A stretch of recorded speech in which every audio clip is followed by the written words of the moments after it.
Kami menghormati-Mu, Bapa di surga.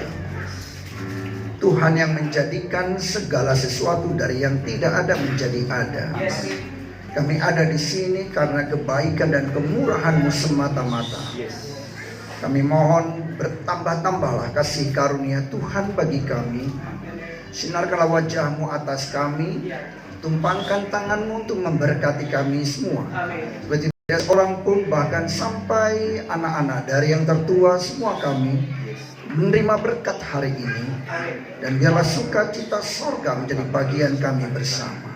Berkuasalah Roh Kudus-Mu atas kami sekalian. Dalam nama Tuhan Yesus kami berdoa bersama, katakan amin. Silakan duduk, Tuhan Yesus memberkati.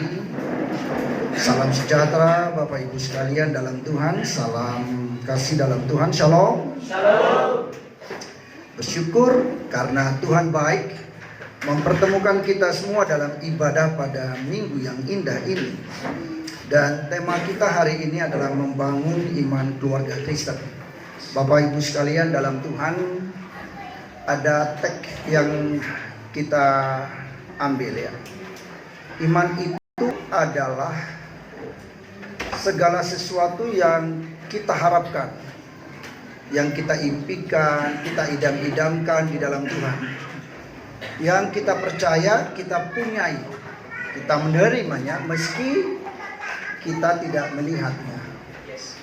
Jadi kalau kita bicara tentang Yesus, Tuhan Yesus katakan kepada seorang muridnya yang mengatakan, berbahagialah engkau karena engkau percaya setelah melihat aku. Tetapi jauh lebih berbahagia lagi, ini terjemahan yang saya pakai, jauh lebih berbahagia lagi mereka yang percaya kepadaku meski mereka tidak melihat saya. Dan semua kita percaya sama Tuhan meski kita tidak melihat Tuhan. Mungkin ada orang yang dapat mimpi untuk melihat Tuhan.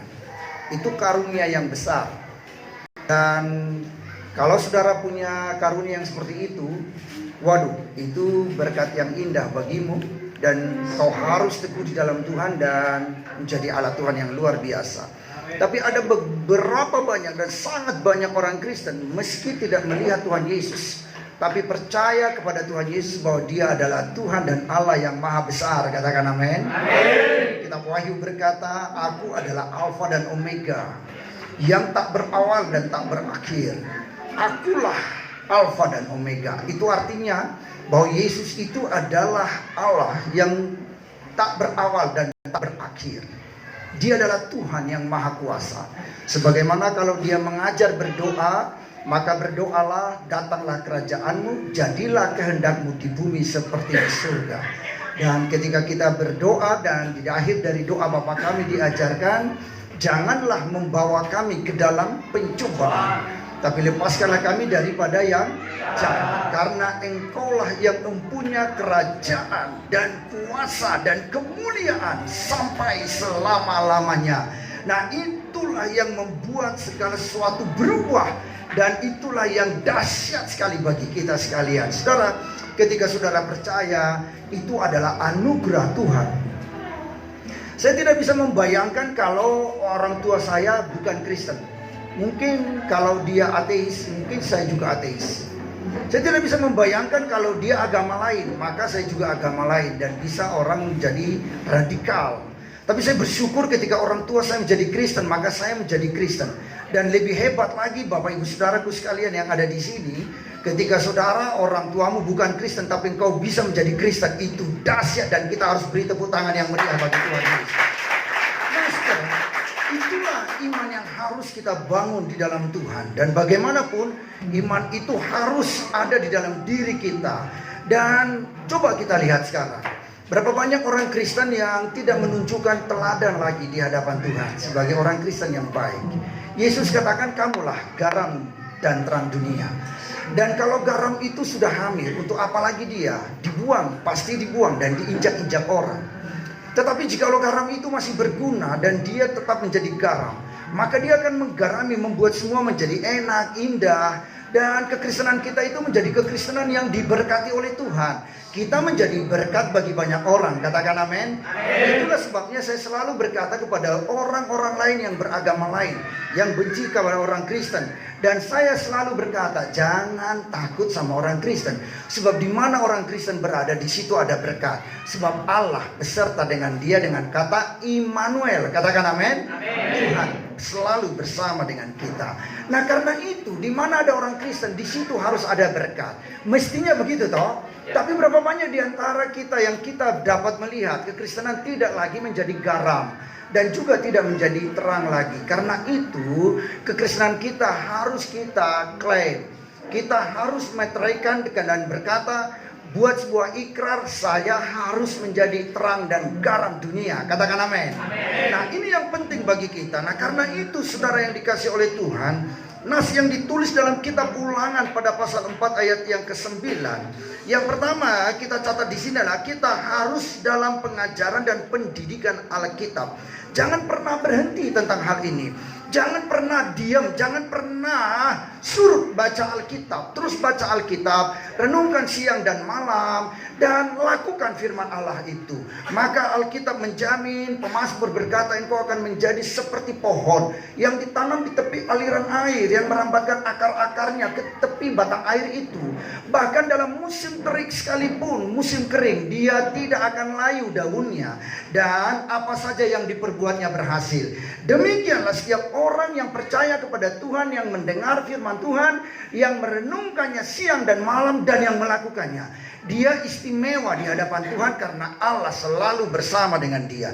Nah, karena itu Ulangan 4 ayat yang ke-9 ini berkata begini, tetapi waspadalah dan hati-hatilah supaya jangan engkau melupakan hal-hal yang dilihat oleh matamu sendiri itu, dan supaya jangan semua itu hilang dari ingatanmu seumur hidupmu. Beritahukanlah kepada anak-anakmu dan kepada cucu cicitmu semuanya. Wah, saudara, jadi artinya apa? Jikalau kita Kristen, khususnya pria-pria, ingat dan camkan ini, engkau harus memegang itu firman Allah. Hafalkan itu firman Allah. Tanam dan ukir di dalam loh hatimu. Bahkan kitab Amsal pasal 3 berkata, kasih yang ada di dalam firman Allah itu diukir dan dikalungkan di leher kita. Kemana saja kita pergi, kita bawa itu firman Tuhan. Dan itulah menjadi pedoman hidup kita yang menuntun dan membawa kita kepada kebenaran demi kebenaran. Katakan amin. Dan berbahagialah engkau karena engkau, saya, kita semua mendengar dan melakukan firman Allah. Jadi Tuhan kalian di sini tolong dan katakan, jangan lupakan itu. Apa yang kau lihat, janganlah seperti orang Israel ketika Tuhan membelah Laut Merah. Kok begitu lupa? Belum mereka sampai di Gunung Sinai. Gunung Sinai itu hari ke-50. 50 hari mestinya mereka sudah tiba di tanah Kanaan. 40 hari mestinya tiba. Tapi akhirnya berlambat-lambatan. Tidak antusias, tidak semangat saudara. Akhirnya baru hari ke-50 tibalah mereka di Gunung Sinai. Saudara, mereka sudah lupa. Mereka bersungut-sungut dengan mujizat yang Tuhan buat bagi mereka. Ingat apa yang kau lihat dan engkau alami di tanah Mesir. Dengan 10 tulah yang Tuhan buat untuk orang Mesir. Dan ada mujizat-mujizat bagi orang Israel. Dan itulah juga yang harus terjadi pada kita. Karena itu Tuhan katakan, ingat, jangan lupakan, ceritakan itu turun-temurun, bahkan kepada cucu dan cicitmu. Berceritalah tentang Allah kita, Allah yang dahsyat dan luar biasa. Katakan amin. Ulangan 11 ayat 19 katakan begini, kamu harus mengajarkannya kepada anak-anakmu dan membicarakannya apabila engkau duduk di dalam rumahmu, dan apabila engkau sedang dalam perjalanan, dan apabila engkau berbaring, dan apabila engkau bangun. Saudara, lah dia katakan engkau harus menuliskannya pada tiang pintu rumahmu dan pintu gerbangmu. Jadi firman Allah itu harus selalu ada di dalam kehidupan kita. Di rumah kita, pintu masuk ke rumah kita. Di kamar, mungkin pintu masuk ke kamar kita, kita selalu berbicara. Sekarang dengan mudah kita dapat itu ya Bapak Ibu Saudara sekalian. Dan ada Ya, spanduk seperti ini juga bisa dibuat kecil-kecil ya, bagus-bagus, didesain ya, diedit dengan orang-orang yang pintar untuk mengeditnya. Saudara, buat di situ kata-kata firman Tuhan yang begitu indah dan mengingatkan kita supaya kita selalu menjadi pelaku firman Tuhan. Nah, saudara, terus pikirkan itu dan ajarkan, berbicara, perbincangkan, obrolkan itu. Duduk bersama, ngopi sama istri, ya ngopi sama kakak, sama adik, ya ngopi sama orang tua, sama anak, ngopi saudara, sambil makan pisang goreng barangkali gitu ya. Lalu ngobrol lah tentang firman Tuhan, ceritalah tentang apa yang ada di Alkitab, maka keluarga kita akan menjadi keluarga yang diberkati. Nah, karena itu Tuhan katakan ajarkan selalu itu. Yang kedua, hiduplah sebagai orang yang orang Kristen yang beroleh berkat Tuhan. Firman Allah itu menjadi berkat Tuhan bagi kita. Ulangan 11 ayat 21 katakan begini, supaya panjang umurmu. Wah, ini luar biasa sekali. Dan inilah yang saya suka dan saya senangi, panjang umurmu dan umur anak-anakmu di tanah yang dijanjikan Tuhan dengan sumpah kepada nenek moyangmu, untuk memberikannya kepada mereka selama ada apa? Langit di atas bumi. Wah, sampai kapan itu Bapak Ibu Saudaraku sekalian? Sampai seumur-umur kita, sampai seumur anak cucu kita, sampai seumur dari anak-anak daripada anak-anak kita. Diberkatilah engkau. Mau diberkati? Katakan amin. Amin. Pegang firman Tuhan, dengar firman Tuhan, jangan malas. Ada orang tua di Kabupaten Bandung ngomong sama saya, aduh Pak Pendeta, kalau saya baca Alkitab baru beberapa baris langsung ngantuk, roh ngantuk menguasai dia. Tapi kalau dia baca koran, dia baca komik, sampai habis beratus-ratus halaman, dia tidak ngantuk. Saudara, ada apa itu? Saya berkata, mari berdoa untuk mata yang suka ngantuk baca firman Tuhan.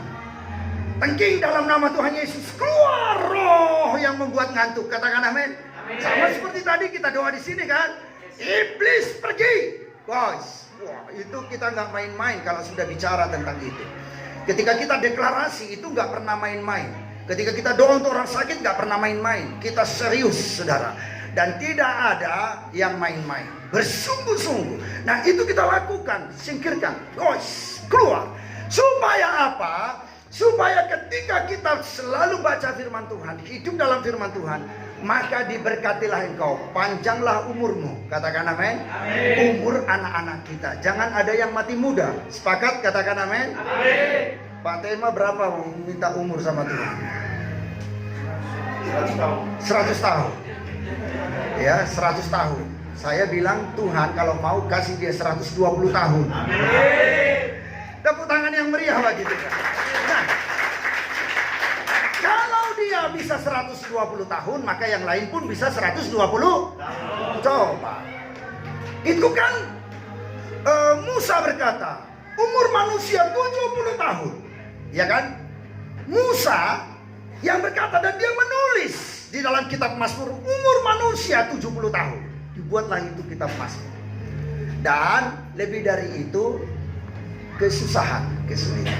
Tapi buktinya, Musa berumur 120 tahun masih gagah. Dia itu masih memimpin umat Israel. Gagah, kuat. Hanya karena dia berdosa, didesak oleh umat itu, maka Tuhan katakan, lihatlah dari bukit ini ke tanah perjanjian itu. Engkau tidak akan menginjakkan kakimu ke sana, tetapi engkau boleh melihatnya. Dan sejak saat itu waktunya tiba, meninggallah Musa. Tapi kemana mayatnya? Dicari oleh iblis, tidak ditemukan.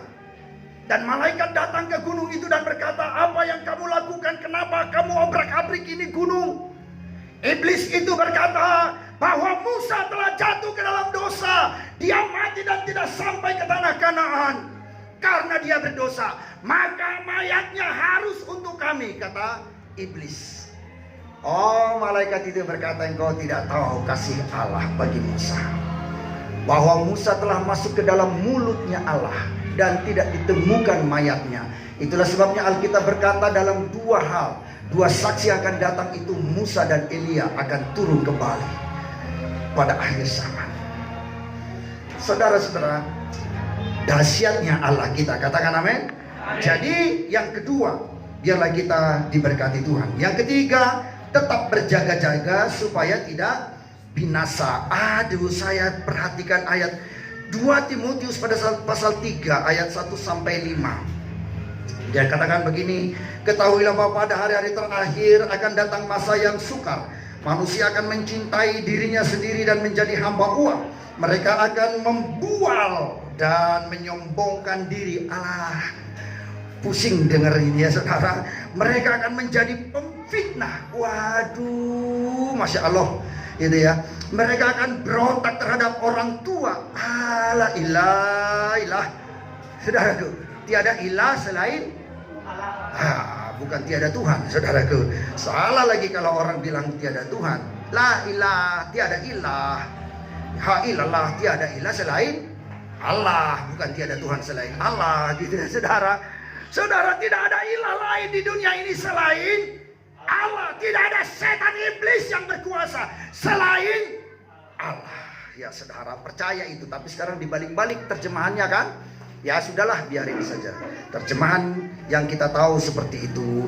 Dia membual, dia memfitnah. Mereka akan berontak terhadap orang tua dan tidak tahu berterima kasih dan tidak peduli agama dan tidak tahu mengasihi, tidak mau berdamai, suka menjelekkan orang. Dia tidak dapat mengekang diri, garang, tidak suka yang baik, suka mengkhianat dan tidak berpikir panjang, berlagak tahu, lebih menuruti hawa nafsu daripada menuruti Allah. Secara lahiriah mereka menjalankan ibadah mereka, tapi pada hakikatnya mereka memungkiri kekuatannya. Baca bersama terakhir 2-3. Jauhilah mereka itu. Saudara yang ngomong ya saudara, orang yang seperti itu harus dijauhi.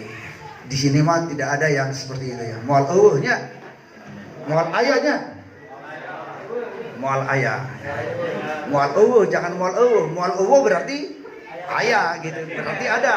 Mual ayah berarti tidak ada gitu ya saudara. Gitu ya saudara. Nah ini kan dibalik-balik kalimatnya sebenarnya kan gitu ya. Mual ayah tidak ada, mual eueuh berarti ada kan gitu ya. Gitu ya, sudah dibalik-balik. Nah kalau sudah tidak mengerti, jangan pakai bahasa tidak mengerti. Saya juga gitu, nggak mau pakai. Masih ada teman-teman saya banyak dari Nias. Nah, wah ya, kalau saya salah ngucap jadi salah lagi gitu ya. Ya kan gitu ya saudara. Jadi kalau tidak mengerti ya sudahlah, enggak. Ya, tapi pokoknya tidak ada di sini, katakan amin. Karena apa? Jikalau itu ada, kita akan susah. Susah kita. Berontak, masalah ya, wah susah, gaduh kita, berkelahi, bertengkar, ya. Ada makanan tidak mau bagi lagi, sakit hati, iri hati, dengki, dendam, perpecahan, percecokan, waduh, kedengkian, muncul berbagai-bagai masalah dalam hidup kita. Nah, karena itu pegang terus firman Tuhan. Pegang, kalau kita pegang terus itu firman Tuhan, niscaya kita harus akan hidup dalam berkat Tuhan yang berlimpah-limpah. Saudara, saya percaya kasih karunia Tuhan ini akan melimpah bagi kita, menghantarkan kita kepada kemenangan demi kemenangan. Karena itu yang keempat, tetaplah di dalam firman Tuhan, jadilah pelaku firman Tuhan. Yakobus 1:22, Yakobus 1:22 katakan, tetapi hendaklah kamu menjadi pelaku firman, bukan hanya pendengar saja, sebab jika tidak demikian kamu menipu diri sendiri. Wah, bagaimana kita bisa menipu diri kita sendiri jikalau kita tidak menjadi pelaku firman Tuhan. Biarlah semua kita diberkati. Terpujilah Tuhan dari sekarang sampai selama-lamanya. Katakan amin. Mari kita berdoa. Bapa, kami menyerahkan seluruh hidup kami dan firman Tuhan yang kami dengar. Kiranya Tuhan memberkati kami, meneguhkan kami semua. Iman kami teguh, kami diberkati oleh Tuhan. Biarlah berlimpah kasih karunia Tuhan bagi kami dari sekarang sampai selama-lamanya. Dalam nama Tuhan Yesus kami berdoa. Semua yang percaya Tuhan katakan Amin.